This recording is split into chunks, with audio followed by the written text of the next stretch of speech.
For years, I played the fool. I let them believe I was a man with no ambition, a jobless husband who lived off his wife's success. I listened to their whispers, their laughter, their judgment, and I let them think they were right. Sophia, my wife, enjoyed the attention. She played the role perfectly, the hard-working woman burdened with an embarrassing husband, a man who couldn't provide, a man who should have been grateful she hadn't thrown him out yet. She painted me as a joke, and they all believed her. It had started small, subtle. At family gatherings, she'd make little comments about how hard it was being the only one bringing in money. She'd laugh when people teased me about not working. I had let it slide, telling myself it was harmless. But it got worse. Soon, she wasn't just implying it. She was embracing it. She enjoyed the pity, the praise. She liked being seen as the woman who carried a man who didn't deserve her. It became her story, and I let her tell it. Not because I was weak, not because I didn't care, but because I was waiting. Sophia had no idea who I really was. She had no idea that while she was soaking up the admiration of her coworkers, her friends, her family, I was building something bigger than she could ever dream of. She had no idea that the very company she bragged about working for, the company she used to elevate herself while dragging me down, was mine. I owned everything. The office where she walked in every morning thinking she was an important employee. The paycheck she cashed every month, believing it was her hard work that kept her afloat. The connections, the power, the control, it all belonged to me. And today, she and everyone else were finally going to learn the truth. I looked at myself in the mirror one last time before stepping out of the house. The reflection staring back wasn't the man they mocked. That man had never existed. He had been a carefully constructed illusion. A mask I wore to see who truly deserved a place in my life. Sophia had failed the test. And now, it was time for the consequences. I arrived at her office earlier than usual, taking my time as I walked through the grand lobby. Employees passed by, too focused on their own lives to notice me. They saw what they expected, a nobody. It was almost laughable. I reached the top floor, standing outside the doors to the executive suite. My suite. Taking a deep breath, I stepped inside. The receptionist barely glanced up, too busy scrolling through her phone. But the moment she recognized me, she rolled her eyes. "Here to pick up your wife again?" she asked, unimpressed. I smiled. Something like that. She gave me a pitying look and buzzed me in. And just like that, I entered the world Sophia had built for herself. The world where she was the star, the powerful career woman. The world where I was nothing more than an afterthought. That illusion was about to crumble. I walked down the hallway, taking in the sound of laughter spilling from the break room. I recognized the voices immediately, Sophia's, along with her coworkers. The same people who had looked down on me every time I came to pick her up. The same ones who had made jokes at my expense. I stood in the doorway for a moment, watching. They were gathered around, sipping coffee, laughing, comfortable in their world, where I was nothing more than Sophia's pathetic husband. Then she saw me. Her eyes lit up, not with warmth, but with amusement. "Oh, Daniel," she said, her tone dripping with condescension. "What are you doing here so early?" I forced a small smile. "Thought I'd come by." She smirked, glancing at her friends. "Well, since you're here, why don't you tell everyone about your latest job search?" Laughter. Melissa, Greg, Angela, and Scott. All of them chuckling, exchanging smug looks. Melissa shook her head. "Still living off your wife, huh?" Angela giggled. "Must be nice, just sitting at home doing nothing." Greg grinned. "Hey, maybe Sophia should just hire you as her assistant. At least then you'd have something to do." More laughter. I kept my expression neutral, my hands tucked into my pockets as I let them have their fun. I studied each of them, committing their faces to memory. Every smirk, every mocking glance. Inside, I was calculating. Every joke, every insult, every single arrogant remark. They thought I was beneath them. They thought I was desperate. What they didn't know, their paychecks had my signature on them.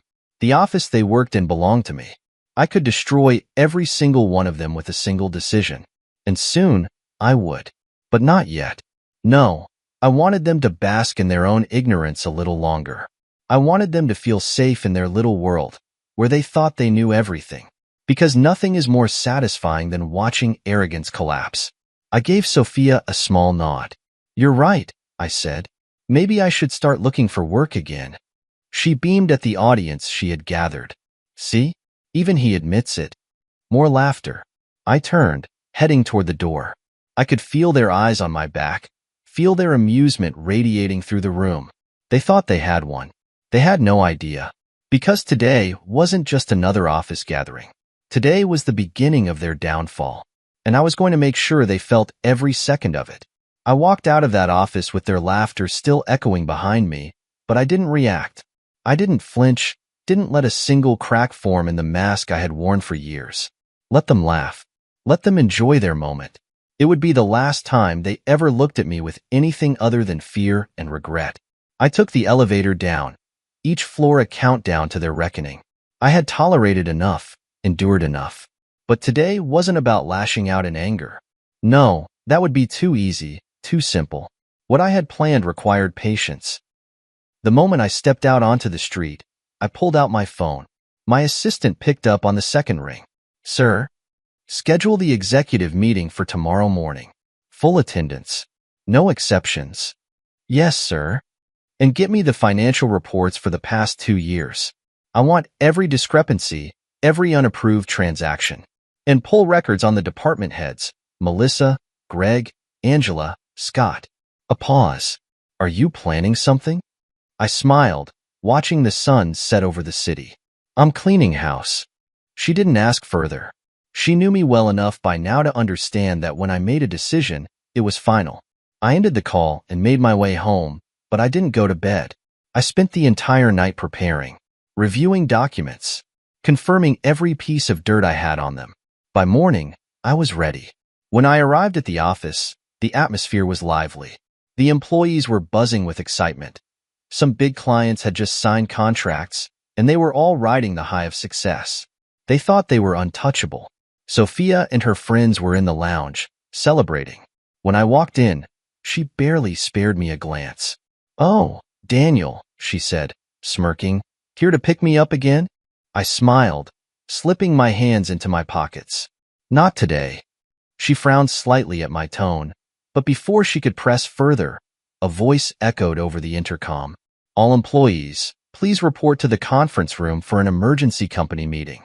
Attendance is mandatory." Sophia's brows knitted together. "What's going on?" I didn't answer. I just turned and walked away. They followed.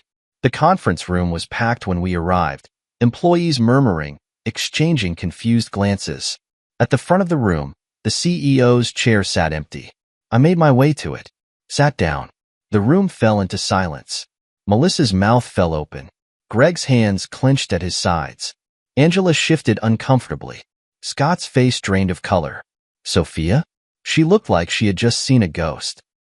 I leaned back in my chair, taking my time to study them, letting the weight of realization sink in. Then, I spoke. "For those of you who don't know me, my name is Daniel Wright." A few of the employees exchanged confused looks. Others straightened, as if they recognized the name. "As of this morning," I continued, "I will be making some changes to this company, effective immediately."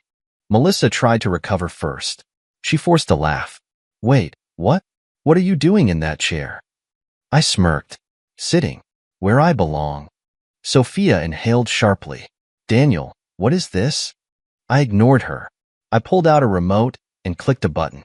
The screen behind me lit up with documents, financial records, emails, messages. I watched as their faces fell. "You see," I said, "I've been reviewing some interesting findings in our financial reports.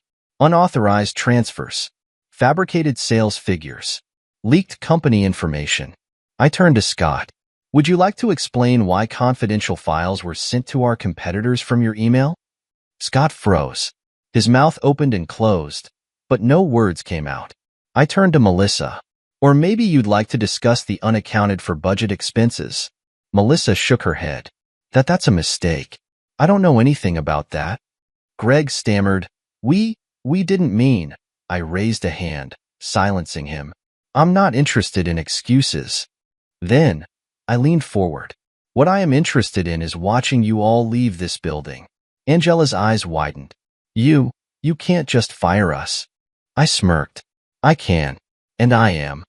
Security entered the room, stepping to the side, waiting for my command. Sophia grabbed my arm. Daniel, she whispered, her voice shaking. This isn't funny. I turned to face her, keeping my expression calm, calculated. I'm not laughing. Her breath hitched. Melissa screeched. You can't do this. We're valuable to this company. I clicked the remote again. More emails appeared. This time, messages mocking me. Conversations where they had ridiculed me for being useless, for being Sophia's burden, for being a man who would never amount to anything. The silence that followed was suffocating. I exhaled slowly. You all thought I was beneath you, that I was nothing. And yet, here we are. Greg's voice shook. Please, we didn't know. I waved a hand. And that's the problem. You never bothered to know. I nodded at security. One by one, they were escorted out. Melissa, Greg, Angela, Scott. Their arrogance shattered. Their careers over. And then, there was Sophia. She stood there, her hands trembling, her perfect world collapsing around her. And for the first time in our entire marriage, she was speechless. She opened her mouth, closed it, tried again. You own the company? I smiled. Since before I even met you. Tears welled in her eyes. But not from guilt, from fear. Her identity had just crumbled. She had built everything on the illusion that she was the strong, independent woman married to a loser. She had thrived off the mockery, the pity, the status it gave her. And now? Now, she was just another fraud exposed in front of everyone. I leaned in slightly. You spent years enjoying the role of the struggling wife married to a failure. I smirked. Tell me, Sophia, how does it feel to be the real failure? She inhaled sharply, blinking back tears. I picked up the stack of papers in front of me and slid them across the table. Your bank accounts? Closed. Your access? Revoked. And this? She hesitated before looking down. Divorce papers. Her breath hitched. You're divorcing me? I leaned back, taking in the desperation in her eyes. You made that decision the day you chose mockery over respect. Sophia staggered back, and in that moment, she finally understood. The weak man she had mocked was gone. The man before her was the one who had held the power all along. Sophia stood there, staring at the divorce papers like they were a foreign object she had never seen before. Her hands trembled as she slowly reached for them, her breath coming out in uneven, shallow gasps. She gasped, her face draining of color. Where did you get this? I tilted my head. You didn't really think I wouldn't notice, did you? She shook her head violently. This isn't what it looks like. I was just treating myself every now and then. Every now and then? I cut her off. You spent $10,000 in a single weekend in Paris. Her lips parted, but no words came out. I smirked. Tell me, Sophia, how exactly does a struggling, overworked woman afford that on her salary? Silence. She swallowed hard, her fingers tightening around the edges of the divorce papers. She was trapped. The cracks in her carefully constructed story were shattering right in front of her, and I wanted her to feel every single second of it. I leaned back in my chair, watching her unravel. You told everyone I was a burden, a jobless failure who lived off your income. But here's the truth, Sophia. You were living off me. Her mouth opened and closed like she was struggling to breathe. But I let you, I continued, my tone casual, because I wanted to see how far you'd go. I wanted to see how much you'd take before you finally realized what you were doing. She let out a shaky breath. Matthew, I was just trying to save it. I waved her off. You enjoyed playing the strong woman married to a loser. You loved the attention, the sympathy, the admiration. But you were never the one in control. I gestured around the room. This company? It was never yours. Your friends? They were never truly your friends. And your reputation? Well, I think we both know it's already gone. She squeezed her eyes shut, her shoulders rising and falling with each unsteady breath. Good. Let her feel it. Let her feel the helplessness she had forced me to endure for years. She looked up at me, desperation clouding her gaze. We can fix this. I raised an eyebrow. Fix this? She nodded quickly, reaching across the table as if trying to close the distance between us. We don't have to do this. I was wrong, okay? I pulled my hand back before she could touch me. The flinch that followed was delicious. Let me make one thing very clear, Sophia. My voice dropped, cold and unwavering. I spent years giving you chances. Watching, waiting, hoping you'd be better. But you weren't. You chose to lie. You chose to mock me. You chose this. She shook her head, her eyes glistening with unshed tears. And now, you get to live with the consequences. A tear slipped down her cheek. Matthew, please, I exhaled, shaking my head. It's Daniel. She blinked. What? I smiled. You've spent so much time calling me useless that I think you forgot who I really am. She let out a shaky breath, her gaze darting around the room as if searching for a way out. But there was none. Not anymore. I stood up, adjusting my suit jacket. You have 1 hour to clear out your office. Her lips trembled. You're serious? I didn't answer. I just turned and walked toward the door. Matthew, wait. I paused at the doorway, glancing over my shoulder. It's Daniel, I repeated. And then, without another word, I walked out. Let her sit in the wreckage. Let her drown in the truth she had spent years ignoring. Because the woman who once thought she had the perfect life was now watching it burn. And I was the one holding the match. I walked out of that room, leaving Sophia alone with the truth she had spent years running from. But this wasn't the end. This wasn't even close. I had spent too long letting things slide, allowing people like her, and her so-called friends, to walk all over me. That ended today. The moment I stepped into my private office, my assistant was already waiting for me. She knew better than to ask questions, but the glint in her eye told me she suspected something was happening. All the files you requested, she said, placing a thick folder on my desk. I picked it up, flipping through the pages. Financial statements, emails, security logs. Everything I needed. Everything I had spent the last few months quietly gathering while letting them believe they were untouchable. Melissa, Greg, Angela, Scott, all of them had something to hide. And today, I was going to expose every single one of them. I took a deep breath, exhaling slowly as I ran my fingers over the names printed on the reports. Sir, my assistant said carefully, are you sure about this? I looked up at her, my expression unreadable. They sure as hell were. She gave a knowing nod and left me to my work. I sat down, pulling out my laptop and opening an encrypted folder. This was years in the making.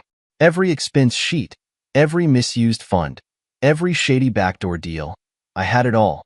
Melissa had been siphoning company money into personal accounts she thought no one would notice. Greg had been inflating sales numbers to make his department look better, while taking kickbacks from vendors. Angela had covered up multiple HR complaints to protect the higher-ups who kept her in power. And Scott? He was the worst of them all. He had been leaking company secrets to competitors. He was a traitor. I clenched my jaw. These people had laughed at me, mocked me in front of my own wife, thinking I was beneath them. They had no idea they were sitting on a ticking time bomb. I clicked the intercom button on my desk. Schedule an executive meeting for tomorrow morning. Mandatory attendance. My assistant's voice came through instantly. Understood.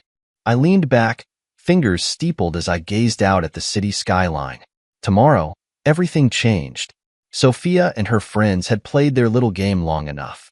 They thought they were the kings and queens of this company, but they had never realized that I was the one pulling the strings. And now, it was time to cut them loose. Morning arrived faster than I expected. I stood in front of my mirror, adjusting my cufflinks, letting the weight of what was about to happen settle over me. This wasn't just another day. This was the day. The one I had been waiting for, planning for, preparing for. By the time I arrived at the office, the entire building was buzzing with anticipation. The email calling for a mandatory executive meeting had already stirred curiosity. People whispered as I walked past, wondering why the CEO, the man they barely knew existed, was suddenly taking center stage. I stepped into the boardroom, and there they were. Melissa, Greg, Angela, Scott, and at the very end of the table, Sophia. The air was thick with tension, but none of them truly understood what was coming. Melissa smirked, crossing her arms. This better be quick. I have actual work to do. I smiled. Oh, don't worry. You won't be here long. Her smirk faltered. I walked over to the head of the table and took my seat. The same seat they had never seen me in before. Greg cleared his throat. So, what's this about? I tapped a button on my laptop, and the massive screen behind me flickered to life. Documents appeared. Financial records, email logs, transaction histories. The proof. The room fell silent. I let them sit in it, let them stare at the evidence as their entire world crumbled. Then, I leaned back in my chair. Let's talk about corruption. Greg paled. Melissa stiffened. Angela's fingers twitched nervously. Scott swallowed hard. Sophia? She wasn't even breathing. I pointed to the screen. Melissa, would you like to explain why company funds were redirected to private accounts linked to your name? She opened her mouth, but no words came out. I turned to Greg. And Greg, those inflated sales reports? The ones that got you those quarterly bonuses? Interesting numbers. Except they don't match the actual revenue. Greg's hands shook.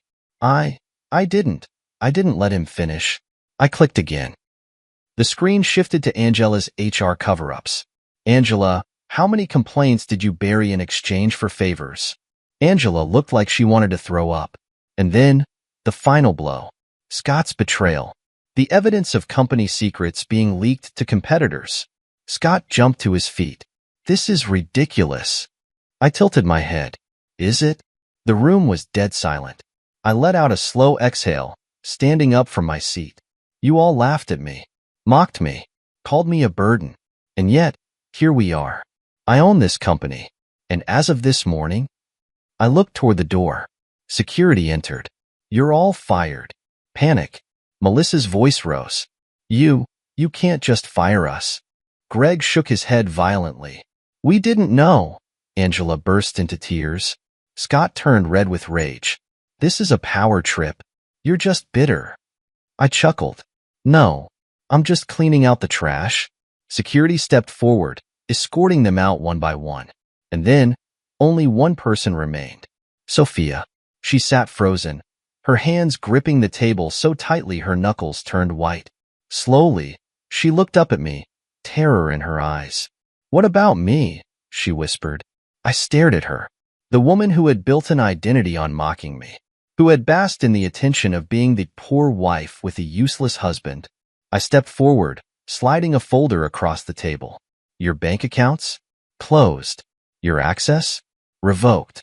And this? She opened the folder. Divorce papers. Her breath hitched. You're leaving me? I exhaled, shaking my head. No, Sophia. You left me a long time ago. And then, without another word, I walked out. I didn't look back as I left the boardroom. The sound of Melissa's protests, Greg's stammered excuses, Angela's sobs, and Scott's enraged outbursts faded behind me as security did their job. It was over. The corruption, the mockery, the lies. All of it was over. But Sophia? She was still sitting there. I could feel her eyes burning into my back, could practically hear the desperate thoughts running through her mind. She had spent years building this lie, carefully crafting the image of a woman burdened by an incompetent husband. And in a single morning, I had ripped it all away. She had no job, no money, no status, and soon, no husband. I made my way back to my office, closing the door behind me. My assistant was already waiting, standing with a tablet in hand. She raised an eyebrow. I take it the meeting went well? I chuckled, rubbing my temples. You could say that. She smirked. Security already sent the footage. People in the office are talking. Seems like Melissa tried to fight one of the guards. I sighed. Of course she did. She swiped on her tablet. Also, Sophia's been sitting in the boardroom for the past 5 minutes, just staring at the divorce papers. I said nothing. I had expected this. I knew Sophia wouldn't take this lightly. Her entire identity was built on the illusion of power. an illusion she no longer had. And sure enough, not 5 minutes later, my office door burst open. Sophia stood there, disheveled, her hair slightly messy, her face pale. Her hands trembled at her sides. Her breathing was uneven, her entire body on the verge of collapse. I didn't move. I just watched. She took a shaky step forward, her voice barely above a whisper. "You humiliated me." I exhaled slowly. "No, Sophia, you humiliated yourself." Her jaw clenched, eyes glistening with unshed tears. I didn't mean for things to get this bad. You were just enjoying it," I finished for her. She flinched. I leaned back in my chair, keeping my expression unreadable. "You spent years telling people I was a failure, that I was nothing. You let them mock me, and you enjoyed it." She inhaled sharply, blinking rapidly. I didn't let her finish. "You wanted to be the strong, independent woman carrying a deadweight husband," I said calmly. "You wanted the attention, the praise, the sympathy, and I let you have it." Her lip trembled. "Matthew, please, it's Daniel," I corrected coldly. Her entire body tensed. I exhaled slowly, tapping the divorce papers sitting on my desk. "I let you live your fantasy, but now, it's time to wake up." She took a shaky step forward. "Please don't do this," she whispered. I tilted my head. "Why not?" Her breath hitched. Because I still love you." I let out a quiet laugh. Not out of amusement, out of disbelief. "Love?" I repeated. "Is that what you call it?" She nodded frantically, tears slipping down her face. Yes, I stood up, cutting her off. "You love the idea of being better than me. You love the power, the attention, the status. But me?" I shook my head. "No, Sophia, you never loved me." She broke. Her knees buckled slightly, her shoulders shaking as sobs racked her body. "Please," I stared at her for a long moment. This was the woman who had spent years stepping on me. And now? She was on her knees. But I felt nothing. No anger. No resentment. No pity. Just peace. I slid the divorce papers closer to her. She thought she had me figured out. The weak, dependent husband. The man she could laugh at, control, and diminish without consequence. She never once considered that I had been watching, that I had let her spin her lies, let her enjoy her false sense of superiority, all while I planned my move. And now? Now she was nothing. I stepped into the elevator, my reflection staring back at me in the polished steel doors. The man I saw wasn't the same one Sophia had discarded over and over again. This man was in control. The doors opened, and my assistant was already waiting. She gave me a look that said she had heard everything. "She signed." I nodded. "She signed." "Good," she said, walking beside me as I made my way out of the building. "The news about Melissa, Greg, Angela, and Scott is spreading. Employees are relieved. Productivity is already increasing." I wasn't surprised. Those four had poisoned this company for years, feeding off its success while contributing nothing but corruption and deceit. Their downfall wasn't just necessary, it was overdue. "And Sophia?" my assistant asked. I didn't hesitate. "Send the moving company to clear out her things. She's done here." She smirked. "I'll make sure it's handled." I stepped outside, the cold air biting at my skin. The city was alive. People rushing to work, cabs honking, life moving forward. And for the first time in a long time, I felt free. But Sophia? She was still trapped in the mess she made. Hours passed before I saw her again. I was at home, sitting in my study, sipping a glass of whiskey when I heard a knock at the door. I already knew who it was. I opened the door to find her standing there, looking like a woman who had lost everything. Because she had. "Daniel," she whispered, her voice hoarse from crying. I leaned against the doorway, expression unreadable. "You shouldn't be here." She swallowed, stepping closer. "Please, just talk to me." I studied her. The woman who had once looked down on me now stood in front of me, pleading. It was almost laughable. "What is there to talk about?" I asked, my tone calm. She blinked rapidly. "Us. Our marriage. I don't want to throw it away." I let out a low chuckle. You already did. Tears welled in her eyes. I didn't know. I didn't know you were successful? I finished coldly. Powerful? Rich? No, Sophia. You knew. You just didn't care. She flinched. That's not true. It is, I said simply.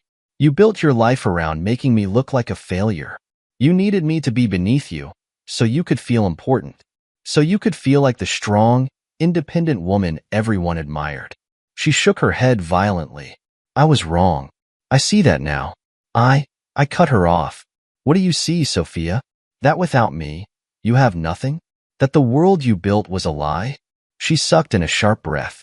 I just want a chance to fix this. I tilted my head, letting the silence stretch between us, watching her squirm. Then, I said the words that ended it all. I don't want you anymore. She gasped like I had physically struck her. I leaned in slightly. You spent years convincing the world that I was worthless. And now? Now you finally understand what it means to be truly alone. A single tear slipped down her cheek. Daniel, please. I sighed, stepping back into the house. Goodbye, Sophia. And then, I closed the door. I shut the door, leaving Sophia standing outside. I didn't look back. I didn't need to. I knew she was still standing there, probably hoping I would open the door again, let her in, give her another chance. But she had run out of chances a long time ago. I sat back in my study, swirling the whiskey in my glass, exhaling slowly. There was no rush of triumph, no surge of satisfaction, just peace. Sophia thought she could manipulate her way out of this. She thought she could bat her lashes, shed a few tears, and convince me to take her back. Not this time. I wasn't that man anymore. The fallout came swiftly. By morning, news of Sophia's downfall had spread. It wasn't just office gossip anymore.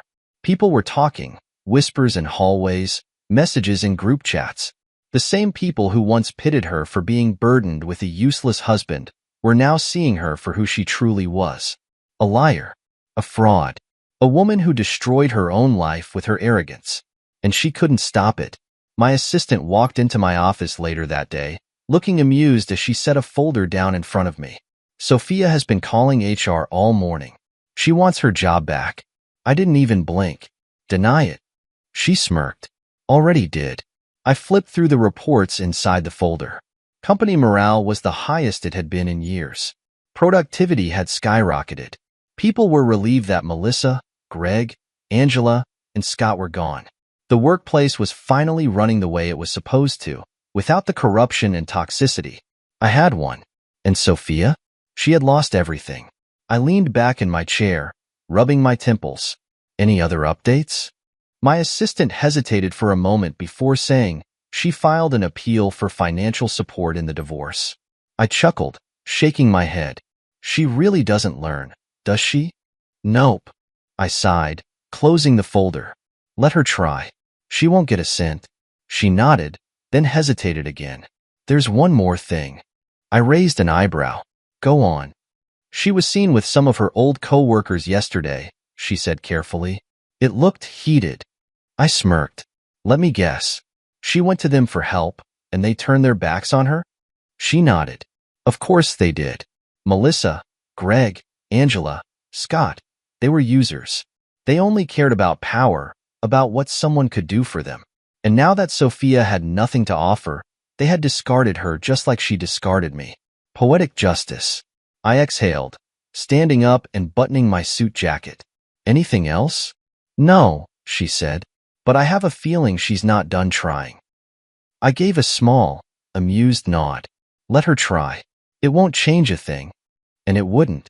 Sophia had spent years playing games, thinking she was always 2 steps ahead. Now, she was out of moves. And I was already miles ahead. Sophia had been trying for weeks. Emails, calls, desperate attempts to talk things through. I ignored them all. She had lost everything. Her job, her reputation, her circle of fake friends, her financial security, and now she was scrambling, clinging to the very thing she had spent years belittling. Me. It was pathetic. I sat in my office, reviewing some final reports on the company's new restructuring. Business was thriving. Productivity had skyrocketed. Removing the deadweight had done wonders for everyone. There was a knock at my door. My assistant stepped in, holding a file in one hand, her phone in the other. She looked mildly irritated. "She's here." I didn't have to ask who. I sighed, setting my pen down. "Let her in." A few moments later, Sophia walked in. She looked different. Not the polished, smug woman who used to bathe in the attention of being the successful wife burdened by a useless husband. No, she looked smaller, uncertain, as if she no longer knew where she belonged. I leaned back in my chair, watching her carefully. "What do you want, Sophia?" She hesitated, clutching the strap of her bag like it was the only thing keeping her together. I wanted to talk." I exhaled slowly. "Talk." She swallowed, stepping closer. "I've lost everything, Daniel." I raised an eyebrow. "And?" She blinked, caught off guard. Clearly, she expected me to care. I don't know what to do."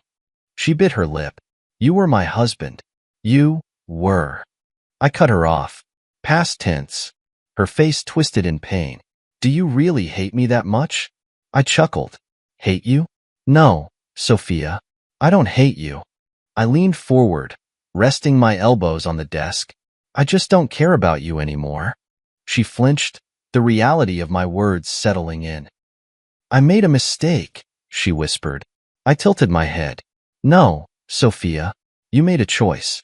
Over and over again. And now, you're facing the consequences." Tears welled in her eyes. "I never wanted this." I exhaled, shaking my head. "You wanted power, attention, control, and you got it for a while." I gestured around the office. "But this world doesn't reward arrogance. It rewards competence. And you were never competent, Sophia. Just lucky." She choked back a sob. "I don't know how to fix this." I gave her a small, cold smile. "You can't." Silence. A heavy, suffocating silence. She wiped at her eyes. "I miss you." I leaned back, studying her. Then, with a sigh, I stood up, adjusting my jacket. "You don't miss me, Sophia." I walked past her, toward the door. "You miss the security I gave you." She said nothing, because she knew I was right. I looked over my shoulder one last time. "Goodbye, Sophia." Then, I walked out, leaving her exactly where she deserved to be. Alone. 6 months passed. 6 months since I walked away from Sophia for good. Since I stripped away her carefully constructed world of lies and left her with nothing but the truth. She tried, of course. Tried to rebuild. Tried to claw her way back into the good graces of the people who had once praised her. But the world doesn't forget. The very people who once admired her avoided her now. They had seen what she was capable of, her cruelty, her arrogance, the way she had thrown away the one person who had truly supported her. Her friends wanted nothing to do with her. The job market wasn't kind to her, either. Nobody wanted to hire a woman whose name had been attached to a scandal. Word had spread about what happened in the company, about how she had built her career on a foundation of lies and manipulation. And me? I thrived. The company flourished under my leadership. New talent replaced the toxic ones. Productivity soared. Profits skyrocketed. Employees were happier, more driven, more loyal. And as for me, personally, I had moved on. No longer trapped in the shadows of a woman who had underestimated me. No longer the subject of whispered mockery. No longer carrying the weight of someone who had never truly valued me. I had reclaimed my life. One afternoon, I sat in my office, enjoying a rare moment of quiet, when my assistant knocked on the door. She stepped in, holding a tablet. "The press wants an interview." I raised an eyebrow. "About?" She smirked. "They want to know how you pulled it off." I chuckled, shaking my head. "Let the results speak for themselves."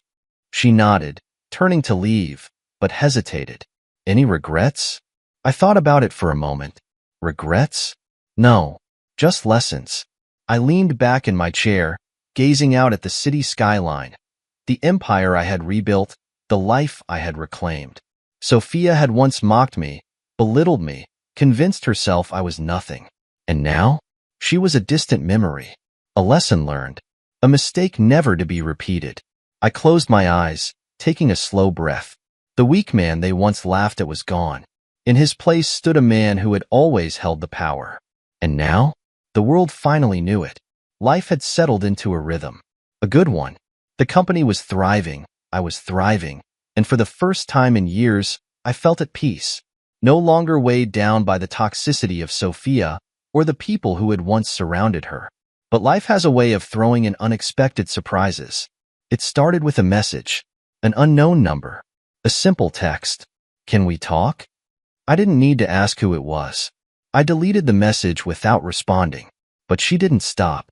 Calls, voicemails, emails. She tried every possible way to reach me, and every time, I ignored her. Until one evening, I walked into one of the high-end restaurants I owned, and there she was, Sophia, sitting alone at a table, waiting. She looked different. Not the arrogant, confident woman who had once paraded herself as superior to me. No, this was someone else entirely. Someone lost. She saw me and immediately stood up, wringing her hands. Daniel. I glanced around the restaurant, then back at her. You have 5 minutes. Her face twisted slightly, but she nodded. I just wanted to say I'm sorry. I let out a low chuckle. 6 months of silence, and now you're sorry? She bit her lip. I know I don't deserve forgiveness. I needed to say it. I studied her for a long moment. She looked broken, like someone who had spent months trying to piece together a life that no longer existed. I should have felt satisfaction, should have felt vindicated, but I felt nothing. You said it, I finally said. Now what? She hesitated, searching my face. I don't know. I exhaled, shaking my head. Then we're done here. I turned to leave, but her voice stopped me. Are you happy? She asked, barely above a whisper. I turned my head slightly. The happiest I've ever been. And then, without another word, I walked away. Sophia had finally come back, but it was too late.